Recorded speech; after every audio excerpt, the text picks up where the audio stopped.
significa Pascua, significa pasar sobre, pasar por encima o sobre.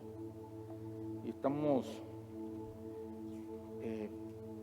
hay dos cosas. Una es el calendario gregoriano y otra cosa es el calendario hebreo. Dentro del calendario hebreo faltan unos días para Pesaj. Dentro del calendario gregoriano se celebra la Pascua, Pesaj. Entonces, hoy yo voy a enseñar y voy a enseñar la otra semana. La otra semana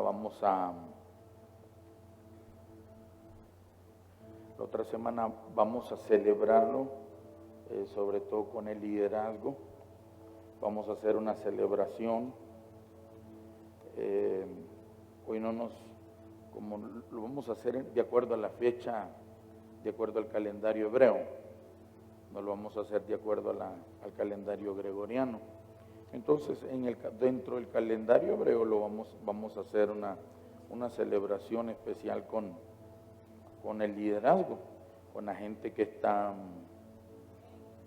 sirviendo, con la gente que está más comprometida, ¿verdad? Entonces,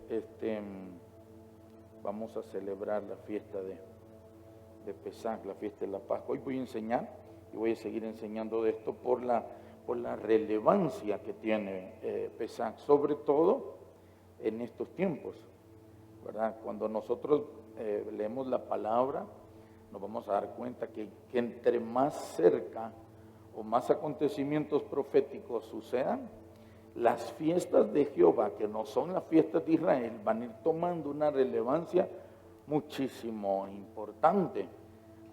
De hecho, una de las señales de los tiempos finales es la restauración de las fiestas de Jehová. Entonces, nosotros vemos que antes de repente no se hablaba, no se enseñaba de las fiestas de Jehová. Hoy se está enseñando un poco más. ¿Por qué? Porque es el cumplimiento de la palabra de la restauración de las fiestas de Jehová. Entonces, quiero enseñar. Entonces le dije que Pesaj significa Pascua y es pasar sobre. Diga conmigo, pasar sobre, pasar por encima. Entonces, ¿qué es lo que está sucediendo o qué fue lo que sucedió? Vamos a ver el Pesaj de Israel y vamos a ver y vamos a aprender del Pesaj del Padre. Son dos diferentes. Aunque uno era el ensayo del cumplimiento del otro, los dos tienen una relevancia y un significado que, aunque es muy parecido o es casi igual, la trascendencia o el cumplimiento con Jesús como el Cordero de Dios es lo que le dio como el mayor realce. Vamos a ir a 1 Corintios capítulo 5, versículo 7. 1 Corintios capítulo 5, versículo 7. Vamos a leer acá. Limpiaos pues de la vieja levadura. Dígale al que está a su lado. Tenemos que renunciar a la vieja levadura. Limpiaos pues de la vieja levadura para que seáis nueva masa, sin levadura como sois. Porque nuestra Pascua, nuestro Pesaj, es ¿quién? ¿Quién es nuestra Pascua? Cristo. Ya fue sacrificada por nosotros. Miren lo que dice. Déjenmelo ahí, no me lo cambien todavía. Dice el apóstol Pablo está hablando de la Pascua, está enseñando de la Pascua y está diciendo que la Pascua es Jesús. ¿Están acá? O sea, la Pascua no es una costumbre. La Pascua no es algo religioso, no es ritualismo. La Pascua es Jesús. Y entonces Él le hace ver al pueblo corintio y a nosotros, nos hace ver, dice, limpiaos de la vieja levadura para que sean una nueva masa, porque nuestra Pascua, que es Cristo, ya fue crucificada. Es decir, les está diciendo, ustedes, si están en Cristo, que nuestra Pascua, no pueden seguir siendo los mismos. Tiene que haber un cambio. Díganle al que está a su lado, tiene que haber un cambio. Versículo 8, ¿qué dice el versículo 8? Así que celebremos la fiesta, no con la vieja levadura, ni con la levadura de malicia y de maldad, sino con panes sin levadura, de sinceridad y de verdad. Es decir, si dice, él hace ver que debemos de celebrar la fiesta. Debe de haber en el pueblo una actitud de celebración. Debe de haber en nuestro corazón, como hijos de Dios, como cristianos que hemos creído en Cristo. ¿Y Cristo quién es? Es la Pascua, es el Pesaj, es el sacrificio, es el Cordero de Dios que por nosotros fue entregado. ¿Me están entendiendo? Entonces, ¿qué es lo que Pablo, el apóstol Pablo está enseñando? ¿Qué es lo que el apóstol Pablo nos está diciendo? Que celebremos la fiesta. ¿Cuál es la fiesta? La Pascua. Jesús, Cristo es la Pascua. ¿Por qué empecé con este versículo y no con el que voy a ir más adelante? Porque hay veces que la gente piensa que la Pascua no la debemos de celebrar. Que la paz, o hay otros que la celebran como un ritual. Y todos los años es lo mismo, de la misma manera, de la misma forma. Entonces, no debe de ser esa la actitud, no debe de ser esa la revelación, el conocimiento que nosotros tenemos de lo que es la Pascua. Debemos de celebrarlo porque es una fiesta.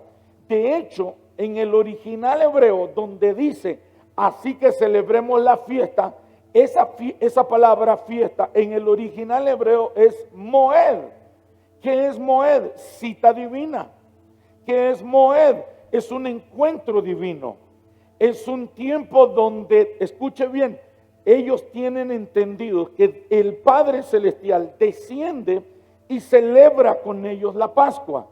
Viene, de hecho, vamos a ver más adelante cómo la celebró Jesús o cómo se celebra. Y vamos a darnos cuenta que una de las cosas que sucede en la Pascua, según la palabra, según lo que está enseñando el apóstol Pablo y según la tradición hebrea, es que desciende y habita. ¿Para qué? Viene a comer, viene a disfrutar. ¿Me están entendiendo? Entonces, la palabra Moed es fiesta, es cita divina, es encuentro divino, es un tiempo donde Dios desciende del cielo y está entre nosotros, comparte con nosotros, disfruta con nosotros, se deleita con nosotros y en nosotros. ¿Me están entendiendo? Entonces vamos a leer ahora lo que dice entonces Éxodo capítulo 12, versículo 1. El fundamento de dónde surge la Pascua. Éxodo 12:1. Habló Jehová a Moisés y a Aarón en la tierra de Egipto, diciendo, versículo 2, este mes os será principio de los meses, para vosotros será el primero de los meses del año. Dígale al que está a su lado, la Pascua se celebra en el primer mes del año.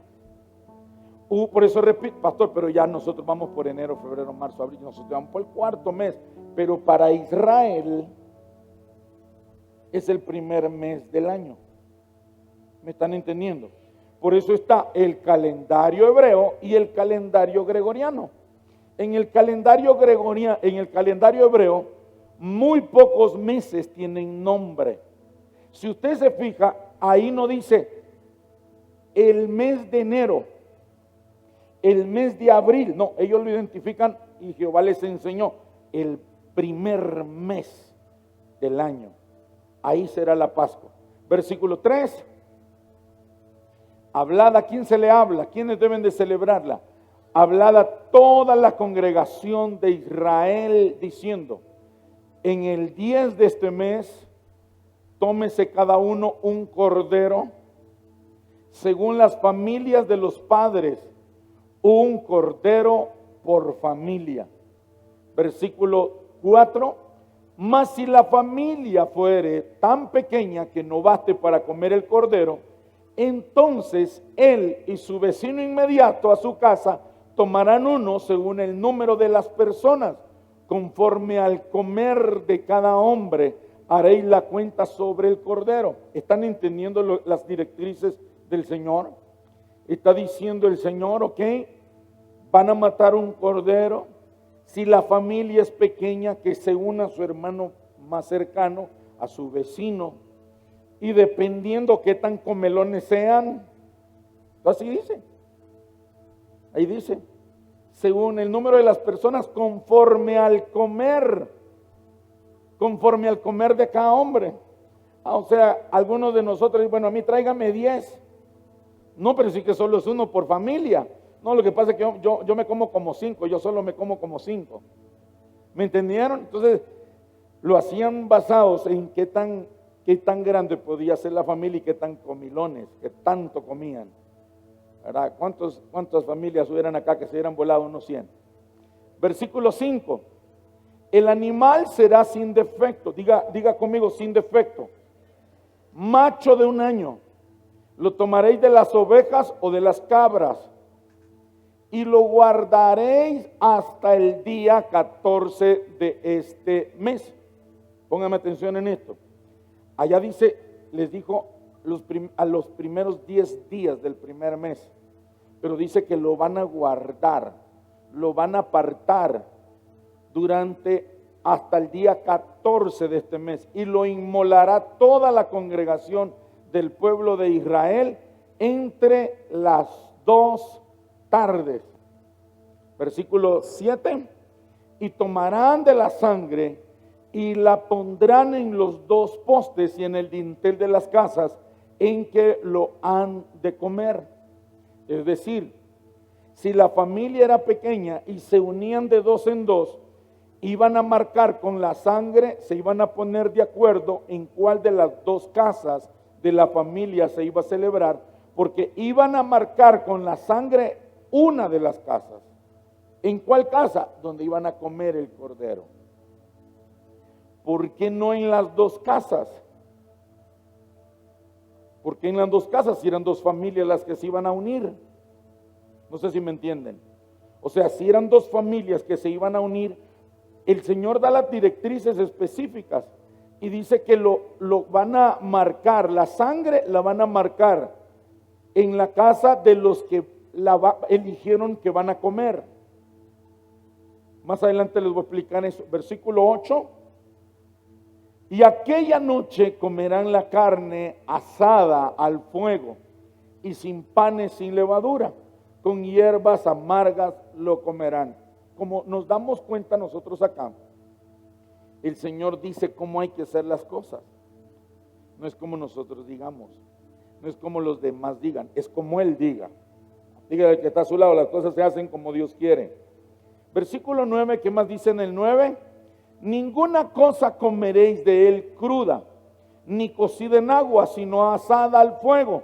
Su cabeza, ojo con esto, pongan atención, su cabeza con sus pies y sus entrañas, ninguna cosa dejaréis de él hasta la mañana.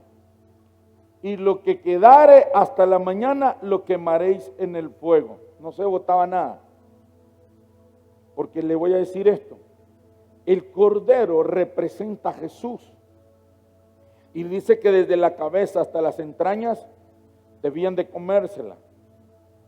Y si sobraba algo, no lo podían botar. Tenían que quemarlo con fuego.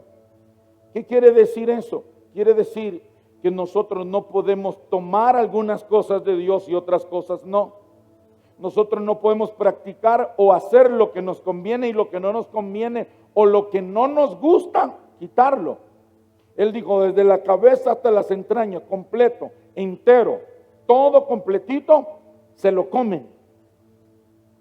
Y si queda, lo queman con fuego. No se podía botar. ¿Están entendiendo o no me están entendiendo? Entonces, está hablando de que el paquete se agarra completo. Dígale al que está a su lado, el paquete se agarra completo. No es que vamos a agarrar solo lo que nos conviene en la palabra y lo que no nos conviene, pues no, ¿verdad? Eliminémonos, no lo practiquemos, saquémoslo, no nos agrada, no nos gusta, esto botémoslo. No se puede, es completo.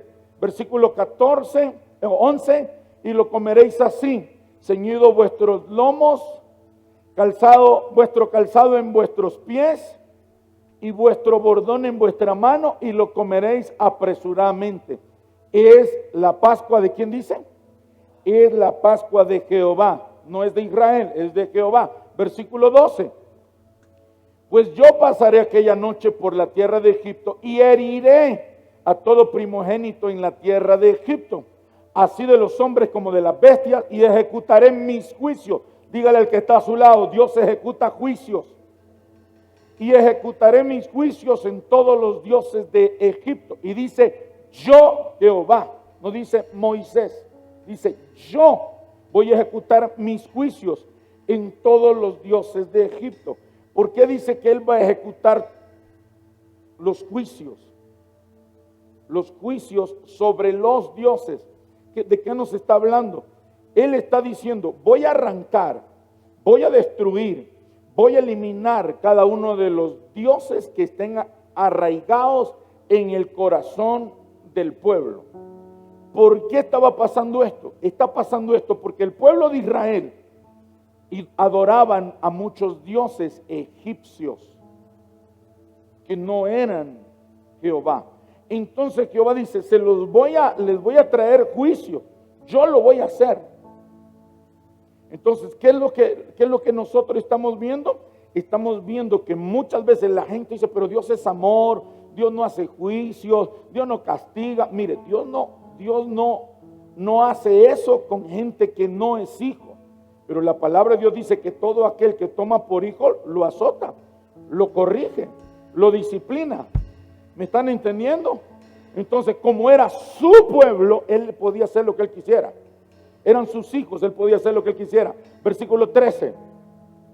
Y la sangre os será por señal en las casas donde vosotros estéis. Y veré la sangre y pasaré de vosotros. Y no habrá en vosotros plaga de mortandad cuando hiera la tierra de Egipto. 14. Y este día os será en memoria. Pongan atención. Y lo celebraréis como fiesta solemne para Jehová. ¿Cuándo? ¿Cuándo? Durante vuestras generaciones. ¿Por qué dice? Por estatuto perpetuo lo celebraréis. ¿Qué Dios nos está diciendo? La fiesta no solo debía de celebrarse antes de Jesús o ya vino Jesús y ya nosotros no celebramos la Pascua. No, es perpetuamente. ¿Qué quiere decir eso? Que es muy probable que en el cielo se celebre la Pascua aún. No sé si me entendieron. Hay una situación, y pónganme atención. Acá nosotros vemos que el pueblo debía de presentar un cordero. Dígale al que está a su lado, el pueblo debía de presentar un cordero. Pero más adelante, en el cumplimiento de la Pascua, porque las fiestas de Jehová son ensayos, son actos proféticos de lo que en algún momento el Padre ha ido celebrando. Entonces, por ejemplo, nosotros vemos ¿qué era lo que estaba ordenando Jehová al pueblo de Israel? Le estaba ordenando que fueran proféticamente ensayando lo que un día Jesús, el Hijo de Dios, el Cordero de Dios, sería para la humanidad. Ahora vamos a leer lo que dice San Juan capítulo 1, versículo 29. No se distraiga por nada. El siguiente día vio Juan a Jesús que venía a él. ¿Y qué dijo Juan el Bautista? He aquí el Cordero de Israel. ¿El qué dice? El Cordero de Dios que quita el pecado de ¿quién? Del mundo. Ok. El Cordero que Israel presentaba era un Cordero que quitaba los pecados de Israel. No sé si me entendieron. El Cordero que Jehová ordenó a Moisés, como leímos en Éxodo capítulo 12, versículo 1 al 14, nos damos cuenta que el pueblo debía de presentar un Cordero por sus pecados. En Jesús, el Cordero de Dios, el Padre dio su Cordero para quitar los pecados de Israel. No, para quitar los pecados de todo el mundo. ¿Me están entendiendo? La diferencia entre el cordero que Israel presentaba es que eran solamente por sus pecados. Jesús no vino a quitar solo los pecados del pueblo de Israel. Es más, es Dios, el Padre, el que dio su cordero. Ya no es el pueblo trayendo el cordero delante de Dios. Es el cordero es el Padre trayendo al cordero por los pecados nuestros. ¿Me están entendiendo? Mírenme acá. Ustedes saben que Dios, ya lo vimos acá, le ordenó a Moisés que le dijera al pueblo, que dieran las directrices de lo que debían de hacer. El pueblo lo hace, el pueblo sale camino al desierto, a la tierra prometida. Entonces, ¿qué es lo que sucede? Apenas avanzan un poco y se encuentran delante que tienen el ¿qué? ¿Cuál es el primer obstáculo que ellos encuentran? El mar. ¿Y qué es lo que sucede con el mar? Atrás viene Faraón con todos los soldados y el ejército detrás de ellos, y enfrente tienen el mar. ¿Qué fue lo que sucedió? Díganme ustedes qué sucedió. Hay hasta una canción que dice: abrió el mar, abrió el Jordán. ¿Se acuerdan? Bueno, entonces, ¿qué fue lo que hizo?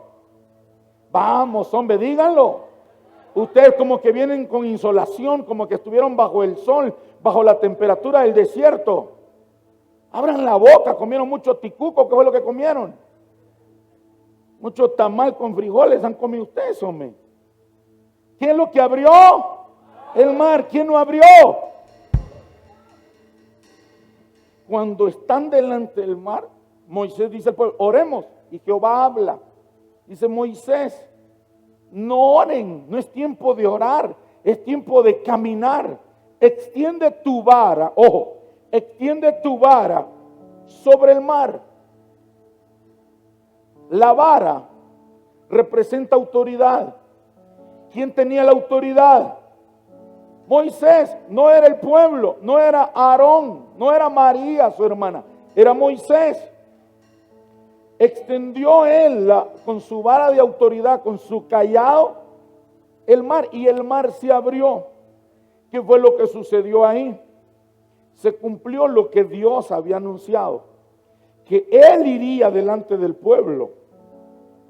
En otras palabras, para que lo podamos entender, yo estaba preparándome durante este tiempo para esto y orando. Yo tuve una experiencia. Cuando yo estaba orando, yo tuve una experiencia. Es más, no fue orando, sino que después de un tiempo de orar y de meditar en el Señor y de leer la palabra, tuve una experiencia. Pude ver a Jesús en forma de cordero atravesar el mar, y el mar se abría de acuerdo a los pasos que Jesús daba. No sé si me entienden. Esa fue mi experiencia. No le estoy diciendo que eso es, no, esa fue mi experiencia. Yo pude ver cómo Jesús, el Cordero de Dios, que todavía no había sido dado, pero que era la fiesta, son un ensayo. Dígale al que está a su lado, son un ensayo. Entonces, ¿qué era lo que estaba sucediendo? Cuando en experiencia que yo tengo, veo a Jesús pararse, pero Jesús está delante del pueblo de Israel, pero no se movía, hasta que Moisés tocó con la vara de autoridad el mar. Ahí Jesús dio el primer paso, y cuando dio el primer paso, el mar se abrió. En la experiencia que yo tuve, vi el mar abrirse. ¿Por qué? Porque el Cordero de Dios, Yeshua, iba caminando. Detrás de él venía Moisés, venía todo el pueblo de Israel. No sé si me están entendiendo. Entonces la Pascua representa eso. La Pascua para la mentalidad hebrea es donde, cuando no encuentran una salida, es el momento donde Dios mismo interviene de una manera sobrenatural o divina. ¿Me está entendiendo? Entonces la Pascua no es cualquier cosa. Por eso el apóstol Pablo dice: celebremos la fiesta, hagámoslo con alegría, no lo hagamos como el vino viejo, como la levadura vieja, con la costumbre vieja. ¿Qué es lo que sucede hoy? La iglesia celebra como lo celebraba cuando antes era un católico. Es lo mismo lo que el apóstol Pablo confronta al pueblo de Israel. Pastor, está metiéndose con los católicos. Yo no me estoy metiendo con los católicos, le estoy diciendo cómo lo celebran ellos y cómo nosotros deberíamos de celebrarlo, cómo lo celebra el mundo. La gente agarra la fiesta de la Pascua y se van a la playa, se van al mar, se van al río, andan como locos, como esos animalitos cuando los han tenido amarrados y los sueltan un poquito y salen como locos disparados, buscando a dónde ir, a qué hacer, de deshacerse del dinero, irse a pecar. ¿Por qué? Porque no tenemos una revelación correcta, un conocimiento correcto bíblico de lo que representa la Pascua. Entonces, ¿qué es lo que está diciendo la palabra? Celébrenlo con la verdadera revelación.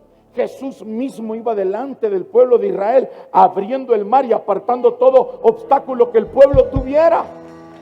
Entonces el pueblo hebreo mesiánico dicen hoy, cuando este es el momento donde si estamos en adversidad, donde estamos pasando lucha, donde estamos pasando momentos difíciles, en la fiesta de la Pascua es el momento donde Dios sí interviene sobrenaturalmente.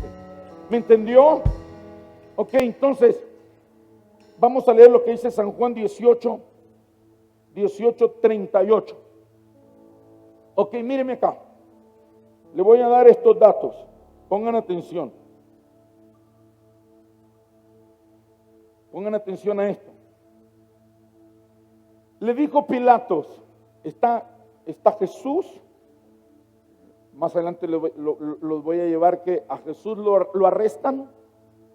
Se reúne el concilio, se reúnen los ancianos, los escribas y toman una decisión. Oiga bien, el sumo sacerdote llamado Caifás, él y todo su séquito o su grupo de escribas y de líderes religiosos toman la decisión.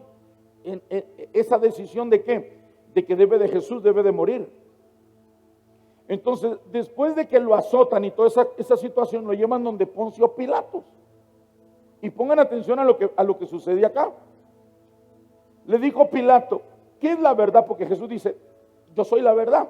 Y cuando hubo dicho esto, salió otra vez a los judíos y les dijo, no hallo en él ningún, dígale al que está a su lado, no había en él ningún delito, para que se cumpliera lo que Jehová había dicho. En el día 10 del primer mes del año, Jesús sube a Jerusalén. En el día 10 del primer año, el pueblo debía de apartar el cordero y el cordero tenía que ser inmolado. El cordero tenía que ser probado. El cordero tenía que ser procesado. ¿Cómo así? Dijo Jehová que el cordero sea sin mancha, que el cordero sea de un año. Entonces el sacerdote agarraba el animalito y lo revisaban. Lo revisaban que no estuviera golpeado, lo revisaran que no estuviera enfermo, lo revisaran que no tuviera partes quebradas de su cuerpo. O sea, que estuviera y fuera perfecto. Entonces, durante esos 4 días lo preparaban para que al tercer, cuarto día, entonces se decía, está perfecto, puede ser sacrificado, puede ser presentado, puede ser degollado. ¿Me están entendiendo? Entonces Jesús, cuando era el 10º día del primer mes del año, Jesús sube a Jerusalén en un burrito. ¿Se acuerdan esa? Que el pueblo decía, Hosana, Hosana al hijo de David. ¿Se recuerdan? Bueno, eso fue el primer mes del 10º día. Jesús ya iba subiendo a Jerusalén para ser preparado, para ser procesado. Y alguien, una autoridad, debía de decir que el cordero estaba bien, que el cordero no tenía defecto. ¿Me están entendiendo o no me están entendiendo? Entonces Poncio Pilato, ¿quién era Poncio Pilato? Una autoridad sobre Israel. Entonces Poncio Pilatos es el que dice, no hallo en él ningún delito. No había en él ningún defecto, no había en él ningún error, no había en él nada malo, todo estaba bien. ¿Me entendieron? cumpliéndose la palabra de lo que Jehová le pidió a Moisés, que el cordero fuera perfecto, que no hubiera error, mancha, que no hubiera enfermedad, que no hubiera nada. Versículo siguiente, versículo 39. Pero vosotros tenéis la costumbre, mírenme acá y pongan atención a la palabra. Pero vosotros tenéis la costumbre de que os suelte uno en la Pascua. El pueblo hebreo, el pueblo israelita, tenía una costumbre. En la Pascua siempre liberaban a un preso. Siempre, pónganme atención en esto, por favor. Siempre liberaban a alguien. Por ejemplo, le voy a poner un ejemplo. Si alguien tenía esclavos en la fiesta de la Pascua, lo liberaban. Decía, ¿sabes qué? Ya me serviste, ya terminó tu tiempo, ya terminó tu ciclo, ya terminó tu tiempo de servicio, ya terminó tu tiempo de ser un esclavo, ahora te suelto. Lo dejaba libre. ¿Me están entendiendo? También en la parte de autoridad, cuando había alguien que había sido preso por cometer un delito, por cometer cualquier infracción, entonces lo metían preso, pero en la Pascua soltaban uno. No sé si me entienden. Ahora usted va a entender lo que viene. Viene Poncio Pilato y dice, usted tiene una costumbre, que en la Pascua siempre se le suelte una persona. ¿Queréis pues que os suelte al rey de los judíos? Les pregunta a todo el pueblo. ¿Quieren que les suelte? ¿Quieren que libere a este que dice ser el rey de los judíos? ¿Cuál fue la respuesta del pueblo? Versículo 39. Entonces todos dijeron. ¿Qué fue lo que dijeron? Vamos, léanlo, díganlo.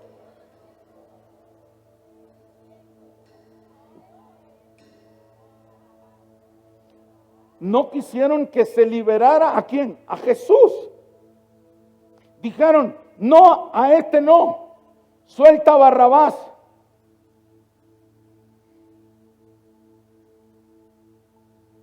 ¿Y qué era este hombre? Este hombre era perfecto. ¿Qué era? Ladrón. ¿Qué era lo que está sucediendo acá? ¿Qué es lo que está sucediendo delante de todo el pueblo ciego, sordo y mudo? Discípulos de Shakira. ¿Qué era lo que estaba sucediendo? Estaba sucediendo que Dios el Padre estaba empezando a cumplir lo que un día Él había profetizado sobre su pueblo, sobre la humanidad. ¿Dónde está eso, pastor? Jeremías capítulo 31, versículo 31. Jeremías 31, 31. Vamos a leer lo que dice acá. Jehová lo había profetizado a través del profeta Jeremías. Jehová lo había anunciado y había anunciado un nuevo pacto. Y pongan atención, de verdad. Esto está buenísimo, porque muchos de ustedes van a ser liberados y muchos de nuestros familiares van a ser liberados en este tiempo, durante esta fiesta. ¿Lo tienen, muchachos? Jeremías 31, 31. Jeremías 31, 31 dice, he aquí vienen días. ¿Quién dice? Dice Jehová, en los cuales haré nuevo pacto con la casa de Israel y con la casa de Judá. Mírenme acá. La palabra casa significa familia. No han entendido todavía. La palabra casa significa familia, significa templo, significa tribu. ¿Con quién es que Dios está anunciando un nuevo pacto? Con la familia. Con la casa y familia, templo, tribu. Entonces dice, voy a hacer un nuevo pacto, no como el pacto que hice con sus padres el día que tomé su mano para sacarlos de la tierra de Egipto. O sea, les dice, no les estoy hablando del pacto del cordero, del animalito. No les estoy hablando de que me traigan un animal y que ese animal, esa sangre, los va a perdonar a ustedes de sus pecados. No. Está hablando de qué? Porque ellos invalidaron mi pacto, aunque yo fui un marido para ellos, dice Jehová. ¿Qué es lo que sucedió? El pueblo de Israel se le da vuelta a Jehová. Ellos invalidan el pacto y el pacto lo tienen por nulo. No Jehová, sino el pueblo. ¿Me están entendiendo? Versículo 34. En el versículo 34, vamos, ayúdenme. Y no enseñará más ninguno a su prójimo, ni ninguno a su hermano, diciendo, conoce a Jehová, porque todos me conocerán, desde el más pequeño de ellos hasta el más grande, dice Jehová, porque perdonaré. ¿Qué es lo que dice? Perdonaré la maldad de ellos y no me acordaré más de sus pecados. ¿Me están entendiendo? Ahora volvamos entonces a donde estábamos, a San Juan capítulo 18, versículo 40, 38 al 40. Ahí es donde ya empieza a ¿qué? A cumplirse el pacto. Cuando el pueblo mismo no se da cuenta que delante de ellos Jehová está haciendo algo y ellos no se dan cuenta. Es lo mismo que hoy está sucediendo. Dios está haciendo algo y la gente no se da cuenta, sobre todo los cristianos. No nos damos cuenta que Dios está haciendo algo. ¿Qué era lo que Dios estaba haciendo? Una transición. Dios estaba haciendo un intercambio. Jesús estaba siendo tomado, el Cordero perfecto, el Cordero santo, el Cordero que no fue hallado pecado, que no fue hallado error. El hombre a quien Poncio Pilato dijo, yo no hallo ningún error en él, no hallo ningún pecado en él, no hay ningún motivo por qué meterlo preso o por qué matarlo. Pero como ustedes tienen una costumbre, es la opinión de Poncio Pilato, dice, ¿quieren que les deje suelto a este que dice que es el rey de los judíos? Que es su pueblo, que es su rey. Ellos dicen, no, queremos a Barrabás. Queremos a Barrabás, liberen a Barrabás. ¿A quién piden? La liberación de un ladrón, la liberación de un delincuente, la liberación de alguien, escúchenme, cuando alguien era liberado en la fiesta de la Pascua, era alguien que era imposible que fuera perdonado de todos sus delitos. O sea, era alguien que Barrabás representaba el delincuente peligroso que tenía sobre él. Para que usted lo entienda o lo entendamos todos, los que estamos aquí, los que están en casa, en las redes sociales, sobre él había como una cadena perpetua, sobre él había una pena de muerte. O sea, el día en que en día de la Pascua liberaban a uno que estaba condenado a muerte. ¿Me están entendiendo o no me están entendiendo? Entonces, en ese momento se empieza a cumplir la palabra que leímos en Jeremías 31, del 31 al 34, donde Dios dice, yo voy a hacer un nuevo pacto con ustedes. ¿Cuál es el pacto? Un intercambio, una transición. Voy a dar a mi cordero, ya ustedes no me van a dar cordero, yo les voy a dar a mi cordero. Y mi cordero, a través de su sacrificio, de su muerte y resurrección, a través del derramamiento de su sangre, va a borrar todos sus pecados y yo no me voy a acordar más de ellos. ¿Me están entendiendo? Entonces ellos vienen y dicen, Barrabás, queremos a Barrabás, suelten a Barrabás. Todos dieron voces que no querían a Jesús sino a Barrabás. ¿Me entendieron? Ahí empieza la transición. Dígale que está a su lado. Hay una transición ahora. Hay un intercambio ahora. Ahí empieza el intercambio. El Padre da el Cordero Santo, puro, perfecto, 3 veces santo, por un malvado que estaba condenado a la muerte. ¿No era acaso nuestro caso? ¿No era acaso en la condición que nosotros estábamos? Nosotros merecíamos la pena de muerte. Nosotros merecíamos la condenación eterna. Pero el Padre Celestial dio al Cordero, a Jesús, para que Él, al morir y resucitar, derramar su sangre, entregar su cuerpo, nosotros tuviéramos perdón. Es por eso que en el día de la Pascua Jesús murió. Jesús no murió en Shabbat, en fiesta de Pentecostés. Jesús no murió en Sukkot, en la fiesta de los tabernáculos. Jesús no murió en Bikurín. No, murió en la Pascua. Porque la Pascua, ahí es donde sucedió un intercambio.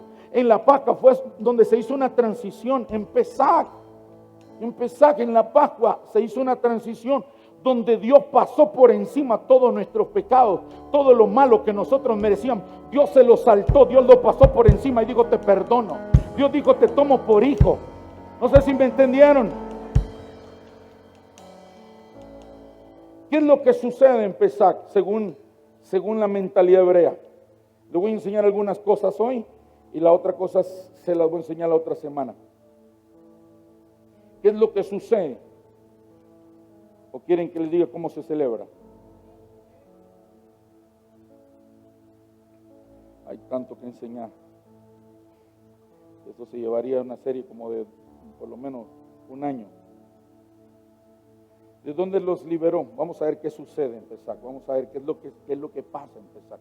Ya vimos, número uno, hay liberación. Dígale que está a su lado. Alguien que estaba condenado a muerte es liberado. Entonces aquí vemos, vamos a ir ahora a Éxodo capítulo, o más bien, ¿qué?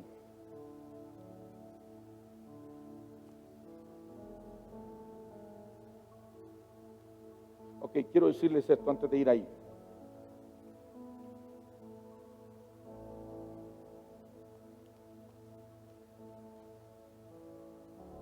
¿Qué fue lo que hicieron? ¿Qué fue lo que hizo la religión? Antes de ir a decirle qué es lo que sucede en Pesach, le voy a decir qué sucede. ¿Qué fue lo que sucedió? ¿Qué hacen los religiosos? ¿Qué es lo que sucede en el inconverso? ¿Qué es lo que sucedió? Sucede y siempre va a suceder. Número uno, la palabra de Dios, la Torá, la hicieron pedazos. ¿Cómo así? La rompieron. Algunas cosas que no se podían hacer según la Torá, según la palabra de Dios, según las escrituras, pero ellos sí lo hicieron, a pesar de que en la palabra de Dios, en las escrituras decía que no se podía hacer. Número uno, no se podía juzgar de muerte a nadie. Si me van buscando, San Marcos capítulo 14, versículo 53. Número uno, no se podía juzgar de muerte en la noche. Es decir, los juicios para los que eran llevados o condenados a muerte no se podían hacer de noche. Era prohibido. Se tenía que hacer de día. A Jesús, cuando lo arrestaron, de noche. Lo llevaron a la casa de Caifás. Ahí estaba Caifás y todo su grupo de personas. A Marcos capítulo 14, 53. Ahí está. Trajeron pues a Jesús al sumo sacerdote. Y mire qué joyas las que se reunieron. Los más espirituales. Eran los más espirituales, eran los principales sacerdotes. De verdad. Estos eran los más espirituales. Esta era la gente más espiritual, era la gente de más fe, era la gente más conocedora de las escrituras. Era la gente más entendida. Estos eran los más entendidos, los más sabios. Estos eran los eruditos. Estos eran la eminencia, estos eran los maestros, eran los rabinos de aquel entonces. Se reunieron todos los principales sacerdotes y los ancianos. ¿Y quiénes más? Los escribas. ¿Quiénes eran los escribas? Como bien dice el nombre, eran los que transcribían manualmente la palabra, la Torá, la Biblia, las escrituras de aquel momento. Estos que conocían, imagínense ustedes, tanto escribir lo mismo, ya se las sabían de pe a pa, se las sabían de memoria, el conocimiento lo tenían acá en la mente. Entonces lo llevaron a Jesús ante esos, los sacerdotes, ante el sumo sacerdote, ante los principales sacerdotes, los ancianos y los escribas, la crema y la nata espiritual de aquel momento. Los que se cree que ellos podían juzgar, ellos podían dar un veredicto, una sentencia, un juicio, porque eran la gente más inteligente, más sabia y sobre todo más espiritual. Versículo 54, y Pedro le siguió de lejos hasta dentro del patio del sumo sacerdote, y estaba sentado con los alguaciles calentándose al fuego. 55, y los principales sacerdotes, y a muchos que le aman y siempre piden concilios en las iglesias y en los ministerios, y todo el concilio buscaban testimonio contra Jesús. Yo no estoy, ¿verdad? Pero hay lugares donde dice, pongamos concilio, porque son ignorantes, no saben quiénes eran los del concilio. Los del concilio eran los más chuletas, los más religiosos, los más legalistas. Pero delante del pueblo eran los más sabios, los más inteligentes, los más espirituales. Pero ¿qué era lo que estaban buscando ellos? Estaban buscando testimonio ¿contra quién? Contra Jesús, para entregarle a la muerte, pero no lo hallaban. Versículo 56, porque muchos decían falso testimonio contra él, mas sus testimonios no concordaban. Déjamelo ahí. ¿Qué es lo que sucedía? Entonces vinieron y compraron, y entre ellos empezaron. Pero vos escuchaste una vez que estaba diciendo algo, ¿verdad? Sí, yo escuché la otra vez que estaba diciendo, contale ahí delante de todos aquí, que era lo que escuchaste a este blasfemo, anatema, decir. Entonces decía, yo le escuché la otra vez tal cosa. Entonces ponían a otro y vos también, ¿verdad? Vos escuchaste algo, o viste algo diabólico, algo anormal, que apagaban las luces y decían que era para que entraran más en más comodidad y era para meter demonios. ¿Cómo está esa cosa? Y entonces, no sé qué, que no sé cuánto. ¿Qué fue lo que vos testificaste? No, yo testifiqué que la otra vez, mira. Entonces, entre ellos mismos, ya planchó este. No concordaba. ¿Me entienden? Porque muchos decían falso testimonio contra él, mas sus testimonios no concordaban. Ahora, ¿qué dice la Escritura? Dice, no darás falso testimonio contra tu hermano. ¿Sí o no? ¿Y quiénes están practicando el falso testimonio aquí? El sumo sacerdote, los sacerdotes, los del concilio, los ancianos y los escribas. Los que saben que no se puede dar falso testimonio. Los que saben que es un mandamiento de Jehová son los que están dando falso testimonio. O sea, ¿quiénes son los que normalmente son los que hablan babosá? Los cristianos, los que tienen la palabra, los que tienen conocimiento, que dicen no hay que hablar del hermano, no hay que meterse con el ungido, no hay que criticar esto. Y son los que más hablan y los que más critican, quebrantando la palabra de Dios. Porque ¿qué tiempo estamos viviendo? El tiempo donde la gente se pasa la palabra de Dios por donde quiera y por donde le quepa y por donde lo quieran pasar. ¿Dónde están las escrituras? No nos importa, nos estamos saltando las escrituras.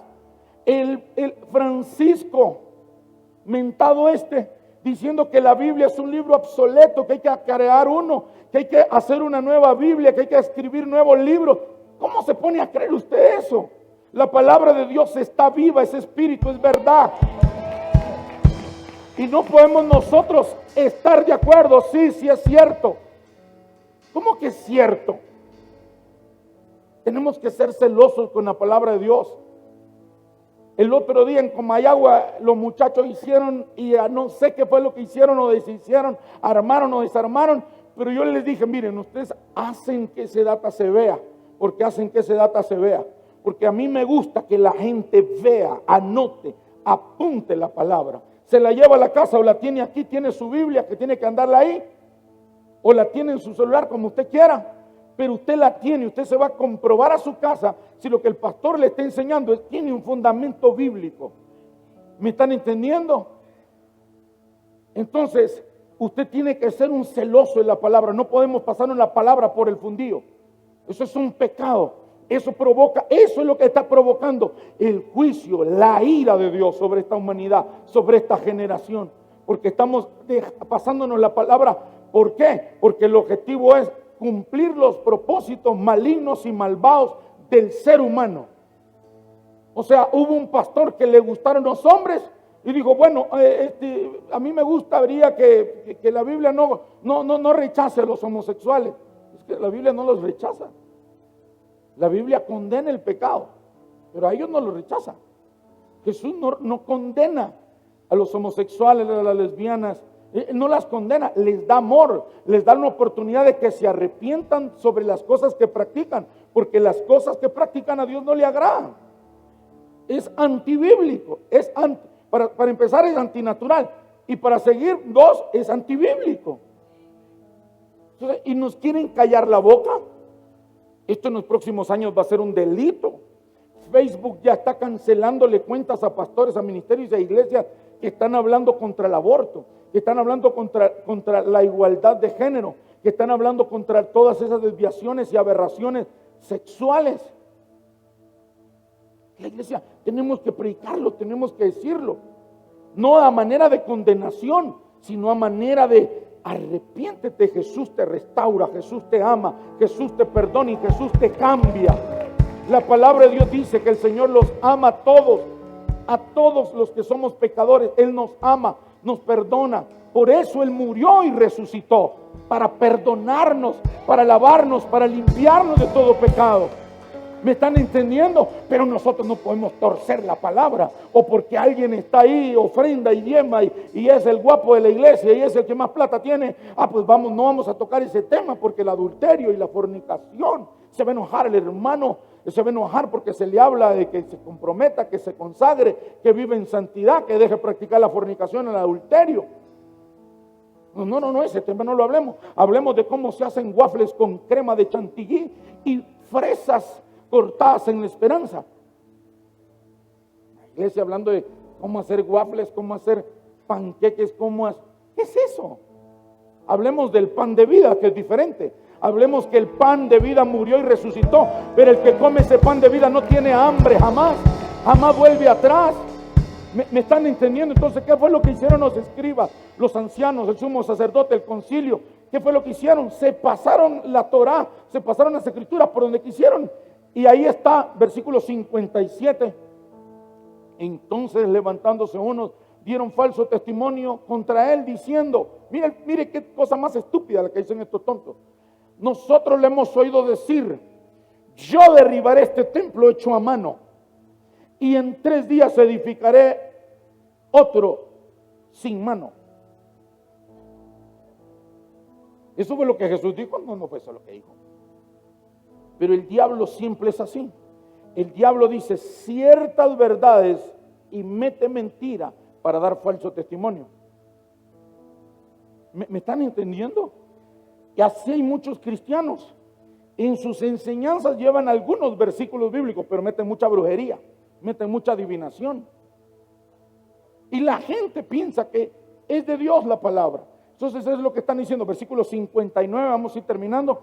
Pero ni aún así concordaban en el testimonio. 60. Entonces el sumo sacerdote levantándose. Mire quién se levantó. El papá de todos los sacerdotes. El principal, el sumo sacerdote, el más espiritual, el que más oraba, el que más ayunaba, el que más sabía la Biblia, el que más hacía todas las cosas. Preguntó a Jesús diciendo, ¿no respondes nada? ¿Qué testifican estos contra ti? Jesús está callado. Que Jesús le iba a dar respuestas a preguntas tan tontas como esas. No vas a responder, no contestar lo que te preguntan, no decir nada contra lo que testifican estos contra ti. Versículo 61, mire lo que está buscando. Mas él callaba y nada respondía. El sumo sacerdote le volvió a preguntar y le dijo, aquí lo agarró, ¿eres tú el Cristo, el Hijo del Dios bendito? 62. Y Jesús le dijo, yo soy. Yo soy. La pregunta que me hiciste, sí te la voy a contestar, porque la pregunta que me hiciste es sí, yo soy. Yo soy el que soy. ¿Me entendió? Y mire lo que hace este tipo. Yo soy, y veréis al Hijo del Hombre, dijo, y veréis al Hijo del Hombre sentado a la diestra del poder de Dios y viniendo en las nubes del cielo. 63. Entonces el sumo sacerdote, que muchas veces, mire, nosotros no conocemos estas cosas, rasgando sus vestiduras. Para un sumo sacerdote, rasgar sus vestiduras no era permitido. Y él rasgó sus vestiduras, quebrantando las escrituras. El sumo sacerdote. ¿Ok? Dijo, ¿qué más necesidad tenemos de testigos? ¿Habéis oído la blasfemia? ¿Qué os parece? Y todos ellos le condenaron. Y todos ellos le condenaron, declarándole ser digno de muerte. Ahí lo sentenciaron. Le dije ya, número 1, no se podía juzgar de muerte en la noche. No se podía hacer eso en la noche. Había que hacerlo en un horario de día. Número 2, no se podía condenar a muerte en un solo juicio. A Jesús lo condenaron a muerte en un solo juicio. Inmediatamente lo declararon digno de muerte. Número 3. Caifás, el sumo sacerdote, no podía rasgar sus vestidos o sus vestiduras. A nadie se le podía condenar a muerte antes de una Pascua. Número 4, 5, no sé por dónde voy. No se podía dar falso testimonio. Y los testigos no tomaron en cuenta eso para juzgar a Jesús. ¿Qué estamos viendo nosotros? ¿Qué está sucediendo delante de nuestros ojos? ¿No es eso mismo? Estamos viendo a los mismos cristianos condenar a los demás cristianos que se reúnen a celebrar, que se reúnen para congregarse. Si usted no se quiere reunir, no critique. Si usted no se quiere congregar, no critique. Pero a nosotros la policía nos la han echado la cantidad de veces que han querido. ¿Quiénes? Los mismos cristianos. Porque la palabra se tiene que cumplir. La palabra de Dios dice que ellos salieron de entre nosotros, pero no eran de nosotros. ¿Están entendiendo? ¿Qué significa eso? Que Dios está separando a los que aparentaban ser cristianos, pero no lo son. ¿Quién era Caifás? Le voy a decir así rapidito quién era Caifás. Caifás, número 1, era el sumo sacerdote. Ya lo leímos acá. Número 2, Caifás tenía negocio. Y el pastor, ¿eso es pecado? No. Pero escúcheme el tipo de negocio que tenía. Caifás tenía un negocio donde él tenía los palominos, los corderos y los animales que se ofrecían en el templo. Caifás tenía el negocio de cambio. La moneda, la gente llegaba con moneda romana porque esa era la moneda. Y se cambiaba, se inventaron la moneda del templo. Entonces alguien llegaba con la moneda romana y no podía comprar el animal a menos que cambiara su moneda romana por sus monedas del templo. ¿Quién era el dueño? Caifás. Si alguien venía con el animalito y no era de la finca, de la hacienda de Caifás, no lo presentaba el sacerdote. Ahora usted entiende que a pesar de ser el sumo sacerdote había maldad en el corazón. ¿Qué es lo que nosotros hoy tenemos? Tenemos en los altares un montón de gente con avaricia. Tenemos en los altares un montón de gente que han hecho del evangelio negocio. Y no digo yo que está mal que ellos tengan su negocio afuera, pero hoy han hecho los altares bancos, lugares donde lucrarse, y ya no son lugares donde se enseña. ¿Qué fue lo que pasó con Caifás, el sumo sacerdote? Se desvió. Por eso cuando vio a Jesús y cuando escuchaba a Jesús y lo que Jesús hacía, era parte de lo que a él le correspondía hacer, pero como él no lo podía hacer, lo criticaba, porque eso es lo que sucede. Cuando alguien no puede hacer algo, critica al que sí lo puede hacer. ¿Me están entendiendo ustedes? Están bien callados ahora ustedes.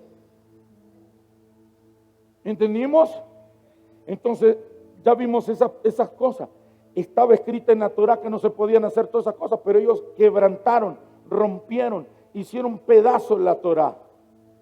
Las escrituras las hicieron pedazos con tal de cumplir su propósito malvado. Caifás estaba bravo porque Jesús había entrado al templo y le había sacado todo ese animalero viejo que tenía. Jesús entró al templo y le sacudió la mesa y le sacó azotados a los cambistas y a los vendedores de animales. Por eso es que estaba bravo, estaba buscando la manera como vengarse de Jesús. Y eso es lo que sucede hoy en día. Mucha gente con falta de perdón buscando cómo vengarse de su líder, cómo vengarse del pastor por una disciplina, por una palabra. Nadie dice nada. ¿Qué sucede en Pesach? ¿Qué es lo que Dios hace? ¿Qué es lo que sucede? Éxodo capítulo 6, versículo 6, termino. ¿Qué es lo que sucede en Pesach? ¿Qué es lo que pasa según la mentalidad hebrea y según la palabra de Dios? Éxodo 6, 6. Por tanto dirás a los hijos de Israel. ¿A quién Dios libera? Los hijos. Le dirás a los hijos de Israel. Dios siempre le ha hablado a sus hijos. Yo soy Jehová y yo os sacaré debajo de las tareas pesadas de Egipto y os libraré de su servidumbre y os redimiré con brazo extendido y sus juicios grandes. Déjenmelo ahí. ¿Qué es lo que Dios está hablando? Dice, te liberaré, te sacaré, te voy a liberar, te voy a sacar. Lo primero que le dice es, te sacaré debajo de las tareas pesadas de Egipto. Egipto significa en hebreo Misraim, que significa en español zona o lugar de angustia, lugar de tormento.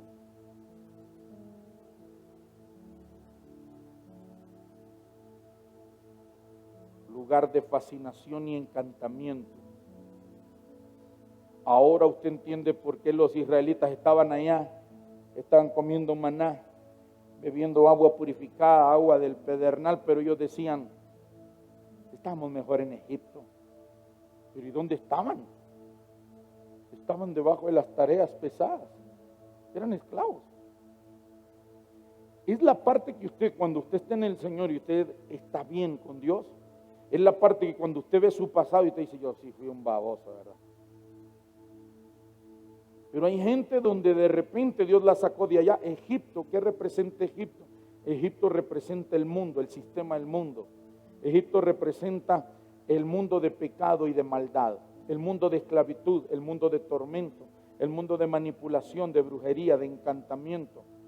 De hecho, por eso Egipto tenía entre una de sus símbolos es una serpiente, porque también significa bajo el control de la manipulación y la brujería de la serpiente. Una pregunta, ¿quién es la serpiente? Aquí en la palabra de Dios le dice la serpiente antigua. ¿A quién? A Satanás. Entonces Faraón es el prototipo Satanás. Entonces, ¿qué es lo que Dios le dice al pueblo? En Pesach, en la Pascua, yo te voy a liberar de la esclavitud, de la prisión.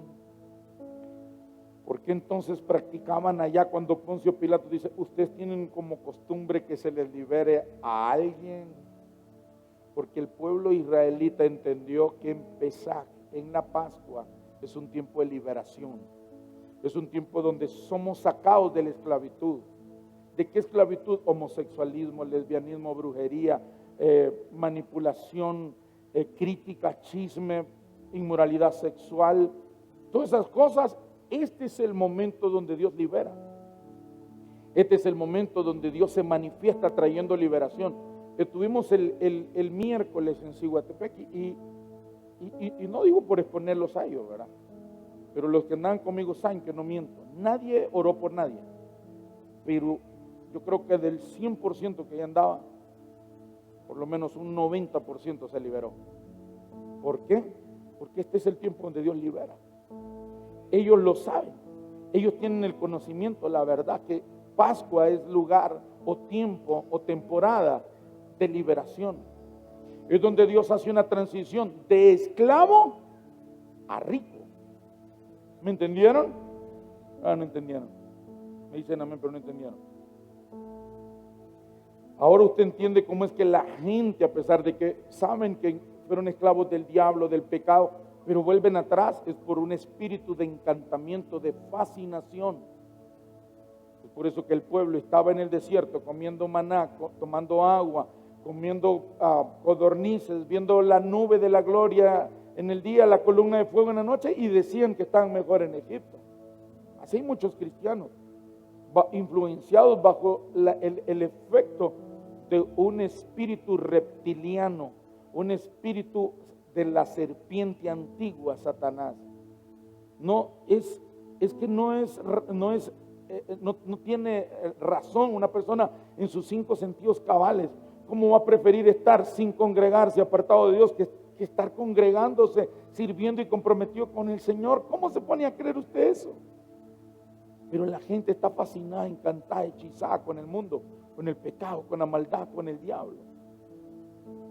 ¿Están aquí o no están aquí?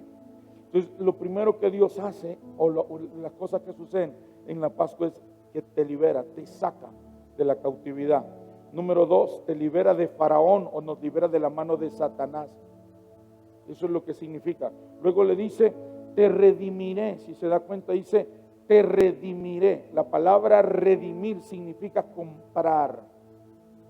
Y dice la palabra de Dios que nosotros fuimos comprados, no con oro ni con plata, sino con su preciosa sangre.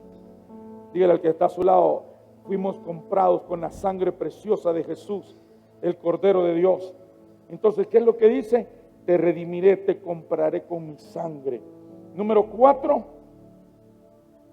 vemos que le dice, con brazo extendido y con juicios grandes. ¿Qué es lo que habla ahí? Habla del amor del Padre, de la misericordia y la bondad del Padre. Dice con brazos extendidos. Dice la palabra que cuando el hijo pródigo volvió, dice que el Padre salió a su encuentro, le abrazó y le besó.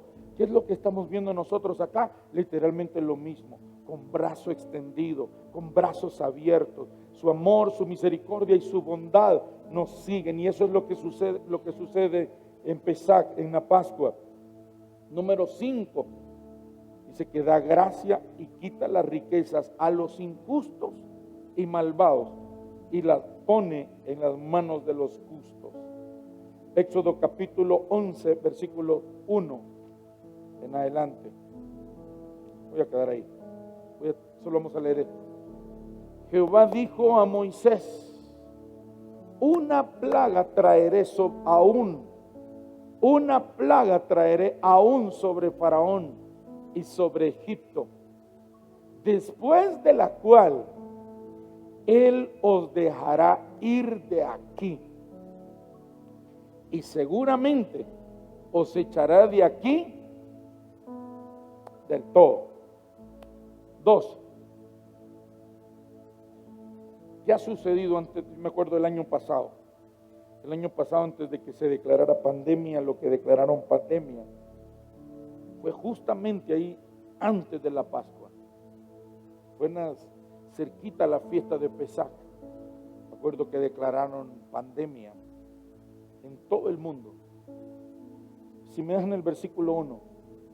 Entonces, si se dan cuenta ustedes, antes de que Dios sacara al pueblo de Israel, al pueblo de Israel, no al pueblo de Egipto. Los egipcios tenían más de 10 dioses y a cada uno adoraban y a cada uno le presentaban ofrendas y sacrificios. Y para cada dios habían seguidores, habían magos, brujos, hechiceros, que cada dios de esos los respaldaba. Por eso es que si usted miraba, Moisés hacía por señal tal cosa y venían los brujos y hacían lo mismo, porque habían tantos dioses que tenían poder y que hacían señales. ¿Qué es lo que va a suceder en todo este tiempo? Literalmente el nivel de brujería y de hechicería, adivinación, donde no solamente, escúcheme, es que yo creo que a la fulana le metieron un sapo en la panza. No. Estamos hablando de hechicería, ocultismo y maldad, adivinación, manipulación a través del ocultismo a niveles de señales. A niveles de señales. Esto no era que, le metieron un ratón en la panza a Moisés. No. Estos hacían señales. Diga conmigo señales. Hacían señales. Les voy a decir esto, muchachos. Esto va a sonar, no sé cómo suena, pero que suene como quiera. Cuando yo estaba orando un día, hoy en la tarde, preparándome para esto, el Señor me llevó a algo que me llamó mucho la atención. Cada vez, póngame atención a esto porque esto es delicado. Cada vez que una persona se masturba, está haciendo un derramamiento de semen. Y hay espíritus demoníacos que vienen a traer control en el alma, en el cuerpo y aún en el espíritu de muchas personas. porque lo que están haciendo es practicando masturbación. Entonces esos espíritus se hacen dueños de la persona. Cada vez que una persona se masturba, sea hombre o sea mujer, está rindiendo adoración a un espíritu demoníaco. Y por eso ese espíritu de inmoralidad sexual se va haciendo cada vez más fuerte en una persona. Porque entre más lo lleva la masturbación, más ofrenda. Esas son las ofrendas. Los egipcios eran un pueblo que practicaban la masturbación y el derramamiento de sangre de niños o sacrificios de niños, de animales y de personas, que por eso Jesús tuvo que traer juicio. Y el juicio más doloroso no fue el primero. El juicio más doloroso fue al final. ¿Cuándo fue al final? Cuando hubo pérdidas humanas.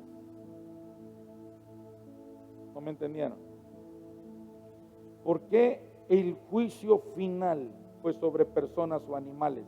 Porque si usted leyó allá, dice sobre el primogénito de los hombres y el primogénito de los animales.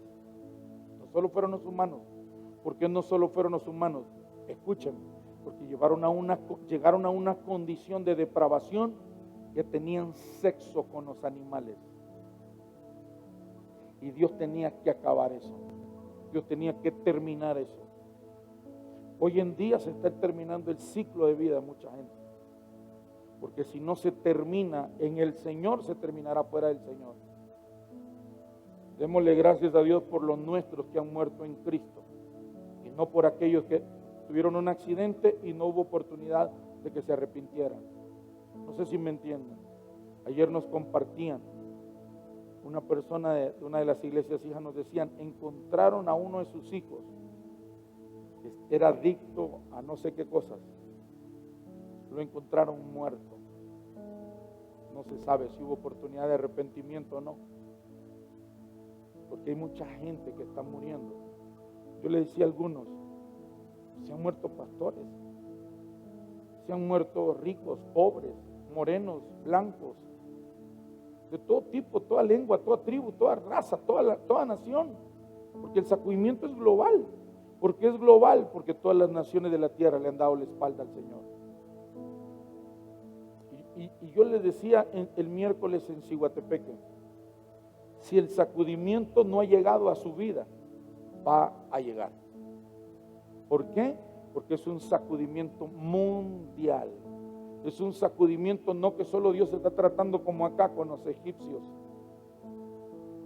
Es un sacudimiento, dice, y haré temblar a todas las naciones. Haré temblar los cielos, los mares, la tierra y la tierra seca. Está hablando de un sacudimiento ¿qué? Mundial. ¿Por qué? Por tanta masturbación, por tanto derramamiento de sangre, por tanta inmoralidad sexual. Porque eso es lo que al diablo lo hace fuerte. Derramamiento de sangre inocente, o derramamiento de animales o de sangre, derramamiento de esperma o de semen, como usted quiere llamarlo. Todo eso de masturbación, eso es lo que está trayendo es, está provocando y llevando el nivel de pecado y de maldad a límites tan fuertes, que por eso es que usted ve hasta los propios animales. Usted ve a dos perros queriendo tener relaciones sexuales. Usted no miraba eso antes, porque la atmósfera de los sacrificios, de los derramamientos de sangre, de esperma o de semen, está llegando a límites tan fuertes que son, ojo con lo que voy a decir, que son más fuertes que la adoración de la misma iglesia. No sé si me entendieron. Los pecados de la humanidad son más fuertes y son más fuertes esos sacrificios que la ofrenda, el servicio y el sacrificio de los hijos y el pueblo y el remanente de Dios está dando. Por eso el nivel de maldad ha crecido. ¿Me están entendiendo o no me están entendiendo?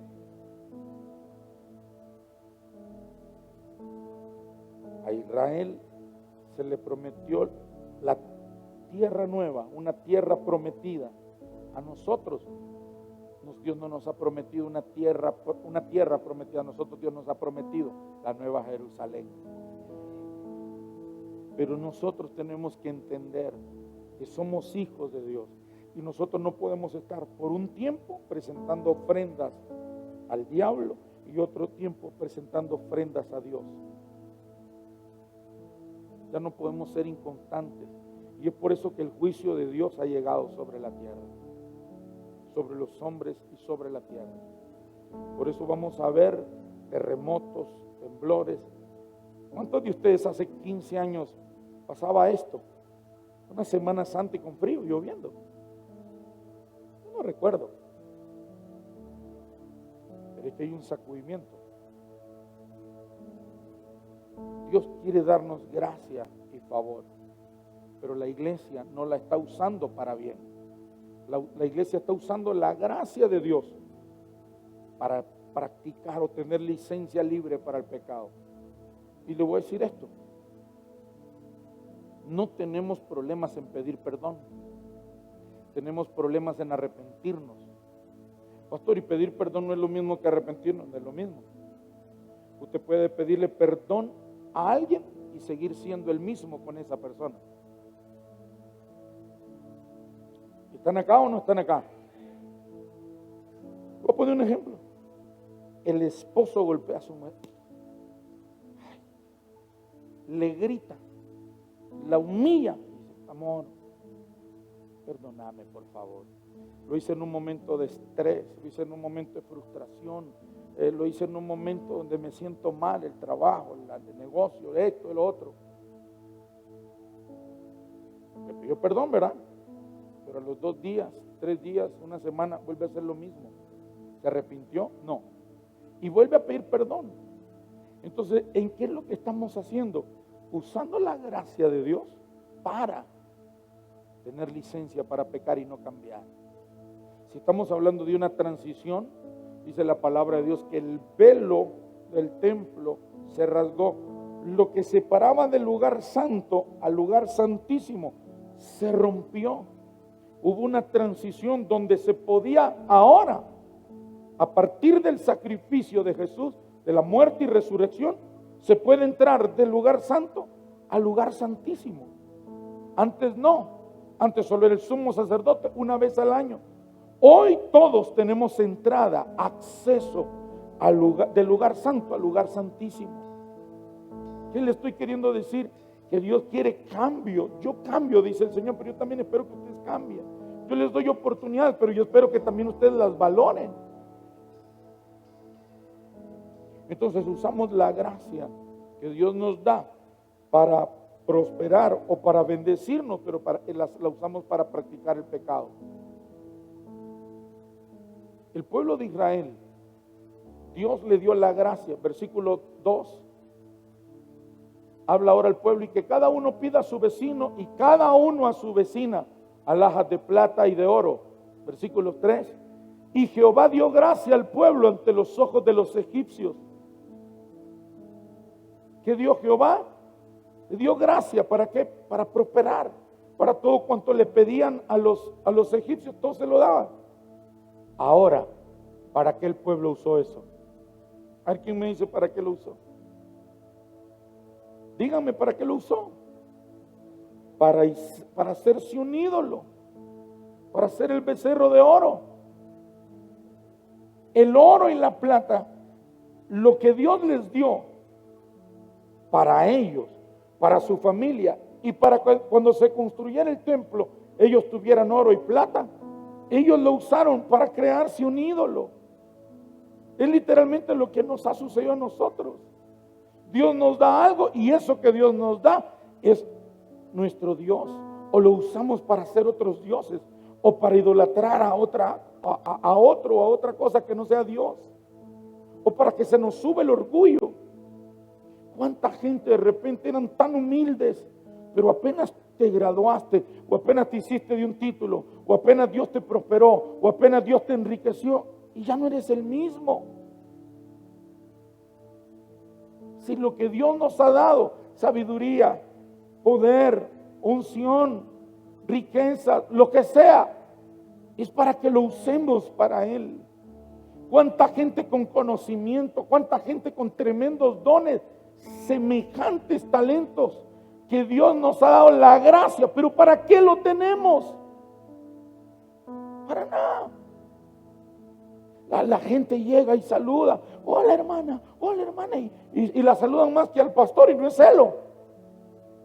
Pero la persona no está dispuesta para servir. La gracia que Dios nos da, iglesia, es para servirle a Él, es para servir al pueblo.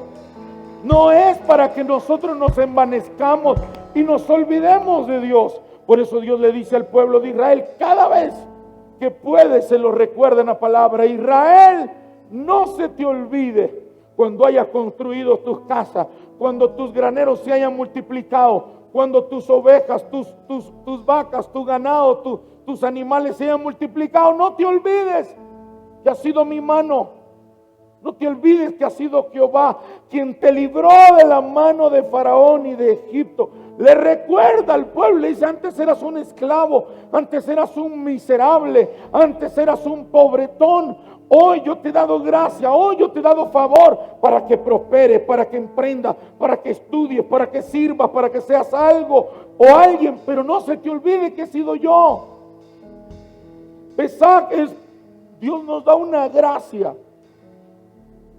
Este es el tiempo donde Dios nos va a dar una gracia extravagante. Extravagante. Yo lo creo con todo mi corazón. Hay gente que vendrá y le va a decir: mire, hágalo usted, yo ya no quiero más. Yo ya no quiero más, ya no quiero trabajar. Hay padres, muchos padres de ustedes y madres que van a decir: mire, ese negocio lo tenemos, pero yo ya no quiero trabajar. Yo me jubilo, yo le entrego a usted. Pero esa gracia, no se te olvide que no es para ti. ¿Me están entendiendo? No es para nosotros. Si Dios nos confía algo, no es para nosotros. Solamente. Lo compartía con alguien, me decía: Dios nos ha prosperado tanto, Dios nos ha bendecido tanto. Y me dijo: siento que lo que Dios nos ha dado no ha sido una bendición, sino una maldición. Pero ¿cómo va a ser eso? Pero ¿cómo va a ser si lo que la bendición de Jehová es la que enriquece? No añade tristeza. Y si le vamos a pedir gracia y Dios nos va a dar la gracia, que sea para usarla bien, que no sea para marearnos, que no sea para que se nos olvide y nos vayamos y nos hagamos otros dioses. Yo conozco gente y muchos de los líderes saben, y no lo digo en el acto de juzgar o criticar, que Dios me libre, pero yo he visto gente llegar acá que han llegado sin nada, y una palabra, un tiempo de ministración, un retiro, un tiempo de búsqueda, un tabernáculo, un tiempo de madrugada en la casa de paz. Dios usó al líder, Dios usó al diácono, al mentor, al anciano, a los pastores o a alguien. O Dios soberanamente vino y derramó su gloria y soberanamente puso en la persona gracia y empezó a bendecirla y empezó a prosperarlo. Y de repente la gente se va. ¿Por qué se van? Porque no entendieron que lo que Dios les había dado no era para ellos, ni para que ellos se apartaran de Dios. Nunca Dios nos da algo para apartarnos de Él. Todo lo contrario, lo que nos da para decir: Señor, esto es tuyo. Yo les decía y compartí y testificaba ayer con algunas personas, y les decía yo ayer: si yo estoy aquí, no es porque yo quiero, no es porque mi deseo, no es porque yo lo desee, no es porque yo lo anhelo. Yo estoy aquí porque yo tengo un pacto con el Señor, y el pacto que he hecho con el Señor es servir donde Él me diga que vaya, no donde yo quiera, porque yo soy su siervo, yo soy un servidor. Yo no voy a elegir dónde voy o dónde sí voy y qué hago y qué no hago. No, el siervo no tiene voluntad, el esclavo no tenía voluntad. Y si antes fui esclavo del diablo y el diablo me hizo pedazos en el pecado y fui un buen siervo y fui un siervo obediente, Porque ahora en el Señor no voy a hacer una transición de ser un hijo obediente. ¿Me están entendiendo? Y eso va a generar que de repente la gente te juzgue, que la gente te condene y te señale. Pero no importa. Vale la pena obedecer al Señor, porque Él nos ha dado gracia. Dile al que está a tu lado, Dios te ha dado gracia. Nosotros somos feos, pero su gracia nos hermosea. Su gracia nos hermosea. Su gracia, cuando llegaron delante y tocaban la puerta, la gente estaba de luto. La gente estaba ahí. Y decía, ¿qué quiere? Quiero que usted me dé todo el oro que usted tenga y toda la plata. Permítame un segundo. Mire que no encuentro saco, no se preocupe, aquí lo traje yo.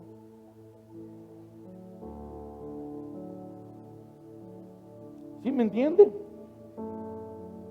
Mire, yo quiero darle esa propiedad, pero fíjese que yo no tengo dinero para pagarle al abogado. Ah, no, si me va a dar, si me va a bendecir, démelo todo. Hay algunos que abusan de conchudos. Pague el abogado siquiera. Dígale, sí señor, no se preocupe, le traemos el mejor notario, el mejor abogado aquí que le venga a firmar. Pero hay gente que abusa de la gracia o no usa la gracia para lo que es. Estos llegaron y obedecieron a lo que Jehová dijo a través de Moisés y se movieron. Yo le he dicho a mucha gente acá, le he dicho, mira, movete. Tu suegro que tiene ese montón de propiedades y de plata te lo va a dar a vos. Ay, pastor, pero es que ese viejo caretranca, ese viejo es más duro que el par de ceros. Ay, pastor, ese hombre que no va a andar dando nada. Cabezones que razonan. Cabezones que razonan. Yo le dije a mi suegra, a meter al lío. Le dije a mi suegra un día, mire suegra, vaya donde su papá y dígale a su papá que la bendiga, que le dé lo que le va a dar y que se lo dé ahorita que está vivo. Porque yo tuve un sueño, yo miraba que a usted no le daban nada. Y cuando a mí el Señor me pone un sueño, pasa porque pasa.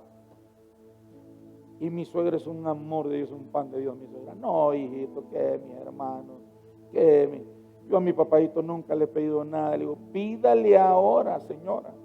La van a dejar silbando en la loma. Sin nada. No, me dijo que yo le he servido a él y yo lo he atendido, pero yo nunca lo he hecho por interés. Es que no estamos hablando de eso. Estamos hablando que es un tiempo donde Dios está transfiriendo, donde Dios va a poner en usted y Dios le va a dar y le va a dar la gracia.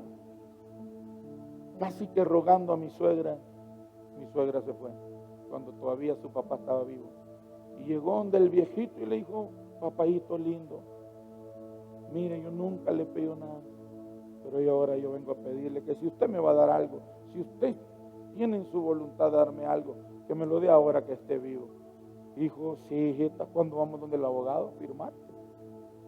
Le dio la mejor propiedad que él tenía. La mejor propiedad que ese señor tenía le quedó a mi suegra.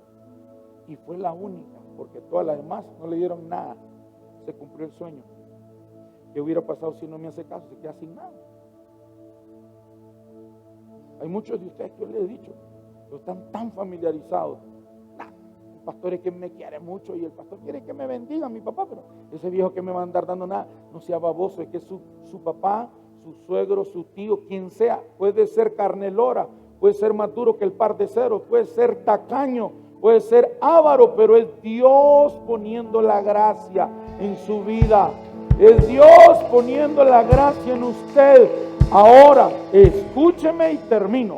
Si le va a dar algo, no es solo para usted. Yo conozco personas que no tenían nada y hoy Dios los ha bendecido y tienen esposas casi perfectas, hijos casi perfectos, y les duele comprarle un pastel el día de su cumpleaños. Eso no están aquí, ¿verdad? Aquí todos los hombres enmarcar a todos al salón de belleza, al pedicure, al manicure, al taller de mecánica, de electricidad, le mandan a hacer todos esos cortocircuitos que tienen, se los mandan a arreglar, ¿verdad? A la mujer. Eso es allá en otras iglesias hijas. la mujer le dice, fíjate que necesito 200 pesos. ¿Y para qué querés tanto pisto? 200 pesos, 2 libras de carne. Y si harta 3, tiene que pedir 1 libra fiada. ¿Me entiende? Hay gente a la que Dios le ha dado una gracia para prosperar, pero cuando prosperan se vuelven tacaños. Se la quieren tirar de vivos. Ganan 10,000 al mes, pero dicen, Señor, yo solo me gané esta vez 1,000 pesos. Voy a diezmar 100 nada más porque solo 1,000 me quedaron. Engañando a Dios. Al amor de Dios, ¿cómo vamos a engañar a Dios? Si Él es el que nos da la gracia. ¿Me están entendiendo? Entonces, es la parte que muchas veces la iglesia no entiende. Los más beneficiados con la gracia del Señor somos nosotros. Usted no se imagina la gracia que Dios va a dar y está dando. A mí me ha dado gracia, muchísima gracia. Muchísima gracia últimamente en muchas cosas. Pero yo sé que no es para que me aparte, no es para que me olvide, no es para que me amanezca. Número 1, siempre se lo he enseñado y se lo voy a refrescar hoy. Número 1, 3 motivos fuertes por los cuales Dios anhela, escuche la palabra que estoy usando, anhela prosperarnos y darnos gracia. Número 1, es para financiar su reino. Su reino. Su reino. Almas. La última cosecha de almas es ahora. Y ahora es cuando Dios, por eso va a dar la gracia. Para que la gente, para que los hijos tengan, para que invirtamos en almas. Número 2, para que usted viva bien con su esposa y con sus hijos. Para que cuando usted le den, si le han dado la visa o le den la visa, o usted se pueda ir a Roatán una semana con su esposa, con sus hijos y decir, qué trabajo, ni qué 8 cuartos. Me voy una semana para Roatán, aunque sea las islas de la bahía.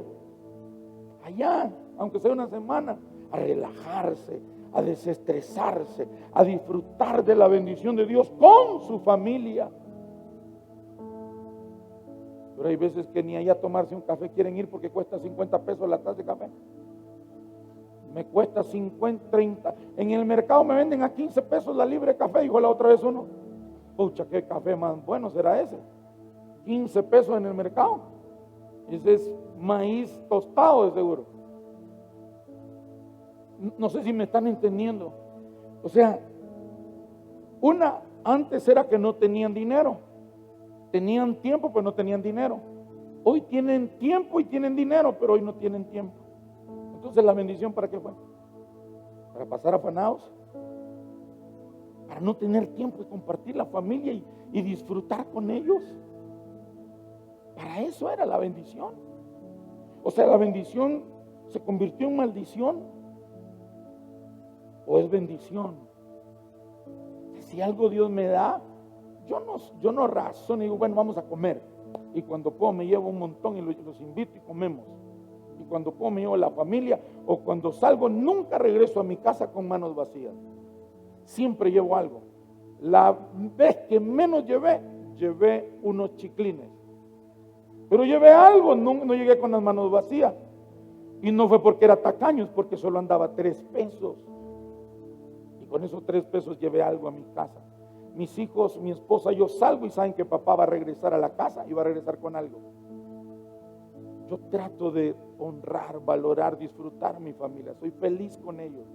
Porque viene el tiempo donde no se va a poder disfrutar. Y usted dio todo. Hay gente que vivió para trabajar. Mueren, dejan carros, dejan casa, dejan bienes, pero dejan una familia insatisfecha. Porque no disfrutaron de su esposo, de su esposa y de sus hijos. La bendición de Jehová es la que enriquece y no añade tristeza. La bendición de Dios es cuando Dios nos da la gracia para bendecir, para prosperar y lo usamos bien. No es para que si usted tiene su esposa, valore a su esposa. Pero hay hombres que Dios los prospera y lo que hacen es que invierten en una mujer que no es la de ellos. Y cuando ya no pueden ni para miar, entonces ya no sirven para nada. Ya no tienen la plata, se terminó el dinero, se terminó la energía, se terminó la gallinita de los huevos de oro. ¿Se dan cuenta? Hay muchos hombres insensatos y así también como mujeres. Hijos, no digamos, hijos malagradecidos. Hijos que los papás se levantan a las 4 de la mañana y son tan sinvergüenza que se levantan a las 10 de la mañana solo a hartarse. Es una desgracia. Es una desgracia. Eso es injusto. Eso es pecado delante de Dios. Si Dios nos ha dado la gracia, valorémosla. Y si Dios nos prospera, si Dios nos enriquece, recordemos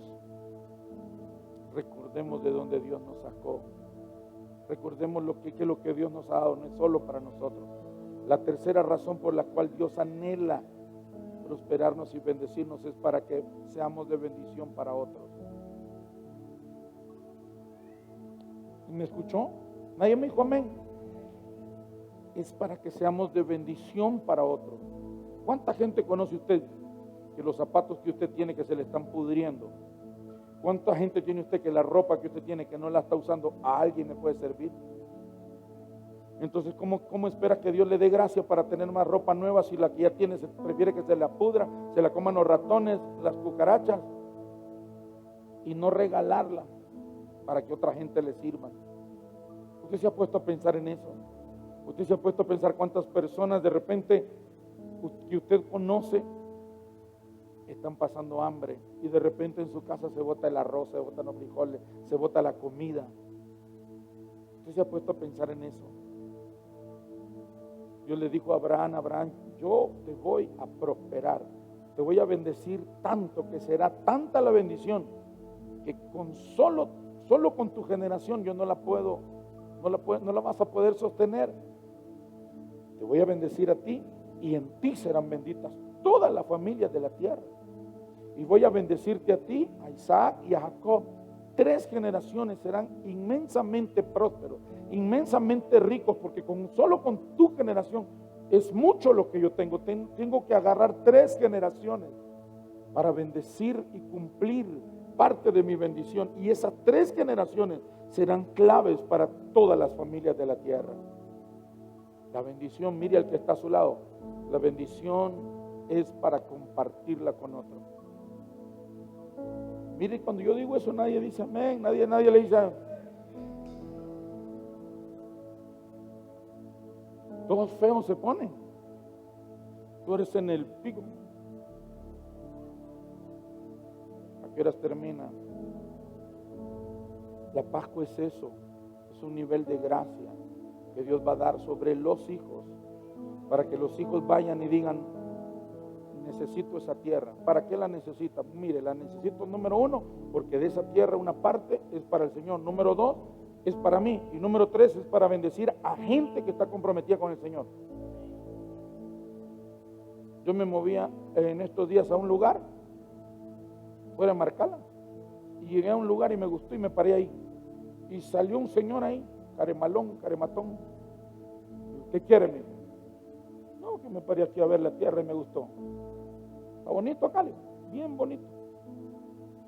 ¿Y usted anda comprando tierra? Pues comprando no, pero viendo sí, le digo.